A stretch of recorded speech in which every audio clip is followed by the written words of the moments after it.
लोखंडे साहेब ओय ओ बसलोय बसू दे ना गप आता. ऐका ना पण नाही बसलोय बसू दे ना. काय ही ऐका आणि ती ऐका इथं काय लावले ऐका ना मी काय म्हणते ती काम बघ ते घरातलं काय राहिले का काय. एक गोष्ट ऐका फक्त माझी ऐकता का नाही नाही अजिबात नाही. तुम्ही कोणत्या देवाला नवस केलता हो?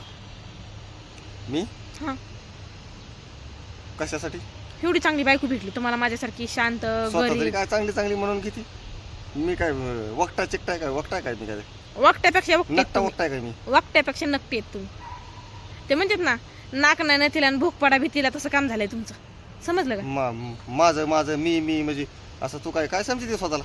मी हाईच म्हणून समजते समजलं का उगाच दाताचा नाही नाहीये. पत्ता.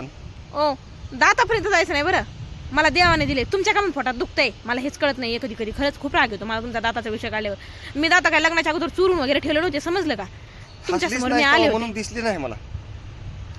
मला एक सांगा पोरगी बघायला गेल्यावर मला बघायला आले तुम्ही मला नाव विचारलं होतं ना तुम्ही माझं शिक्षण विचारलं मला नाव विचारलं त्यावेळेस काय तुम्ही डोळ्याला पट्टी पिट्टी बांधून आले होते का असं असं हात लावून बोललीस.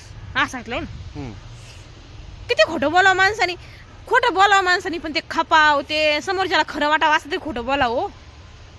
आजकाल कोण असं हात लावून बोलतो मला सांगा बरं बरं तुम्ही मला सांगा नंतर आपण बस्ता वगैरे बांधायला सोबत आलतो त्यावेळेस बी मी तुम्हाला कपडे घेताना बोलले होते त्यावेळेस तुम्हाला दाते दिसले नाही माझे सांगा. भुरळ पडलं ग त्या टायमाला काय सांगू तुला आता. काय पडलं भुरळच पडलं. तुम्हाला नाही भुरळ पड भुरळ मला पड माझ्या आई वडिलाला पडलं असलं माणूस माझ्या गायत बांधलं ते नाक जाईन मोडून मला तर काय असं का असं हलवायचं येत नाही कसं तर असं करायचं मोडून जाईन. लय सोपं आहे असं धरायचं खसखस बतईनं कापायचं शेंडा पुन्हा आपोआप मोडते. उठ इथली ए उठा का दोघे तरी चल निघा निघा लगेच बघ. खरं बोल की कसं लागते कसं करंट लागतं कसं करंट लागतं